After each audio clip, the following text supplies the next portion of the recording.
বিষ্ণু কৃষ্ণ মোহাম্মদ ঈসা মুসা এরা কি ন্যায় ও সত্যের প্রতীক। নবীর সাথে বিষ্ণু কৃষ্ণকে তুলনা করেছে।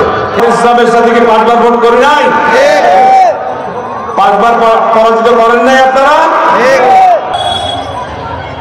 আজকে যারা বিভিন্ন ভাবে বিভিন্ন কথা বলে বেড়াচ্ছেন, আরে ভাই তোমাদের সাথে তো 5 বার ভোট করেছি আমি। জামাত ইসলামের সাথে কি 5 বার ভোট করি নাই? 5 বার পরাজিত করেন নাই আপনারা? এমন কোন আসমান থেকে নেতা নেমে এসছে আজকে ফেসবুকে উল্টা পাল্টা পোস্ট দিচ্ছেন? নির্বাচনটা আসতে দেন, জনগণ কি রায় দেয় সেটা দেখবেন ইনশাল্লাহ। যা ভোট কাস্ট হবে 3 ভাগের 2 ভাগ ইনশাল্লাহ। 18 সালে নির্বাচনিত 75,000 ভোটে হেরেছে। ঠিক না বেশি বলছি ভাই আমার? আমি ইসলামী বক্তা যারা আজকে জামাত ইসলামের বক্তব্য দিচ্ছেন, জামাত ইসলামের যারা আজকে দায়িত্বশীল নেতা রয়েছেন, আমি বিনীত অনুরোধ করবো আপনাদেরকে যে বক্তব্যের ক্ষেত্রে আপনাদের আরো সতর্কতা অবলম্বন করা দরকার। এমন বক্তব্য রাখবেন না বাংলাদেশের 90% মানুষ মুসলমান,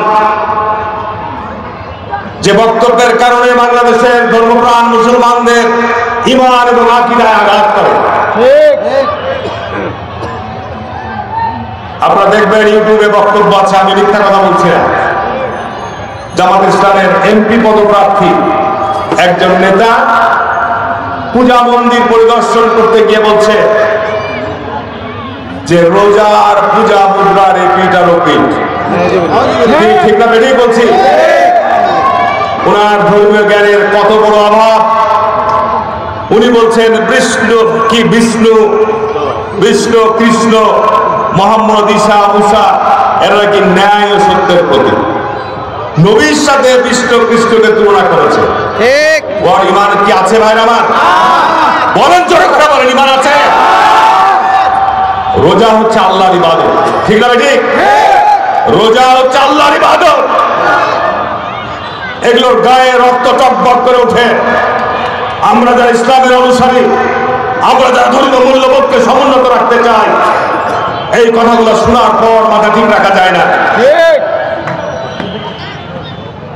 আর পূজা হচ্ছে অন্যতম স্থির সবচেয়ে বড় গুনাহ, ঠিক না ঠিক বলছি?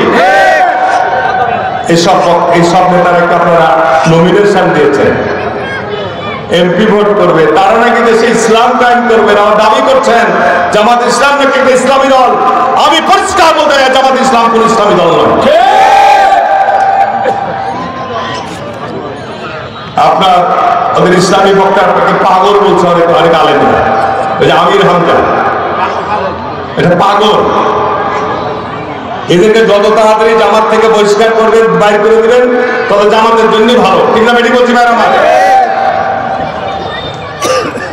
নুরুল ইসলাম বুলবুলকে শুনলাম বলছি ভাই মসজিদ ইবাদতের জায়গা, এখন সামনে ভোট, তুমি যে মসজিদে ভোট চাবা, আমি যে মসজিদে ভোট পাবো, মসজিদের মধ্যে তো থাকবে। মসজিদে তো সব ধরনের মুসলিমরা নামাজ পড়ে, ঠিক না বেটি? জামাতের লোকরা পড়ে, আওয়ামী লীগের লোকরা পড়ে, বিএনপি লোকরা পড়ে, অন্য লোকরা পড়ে, তাই না? সুতরাং আমরা আশা করবো মসজিদের পবিত্রতা যেন নষ্ট না করা হয়।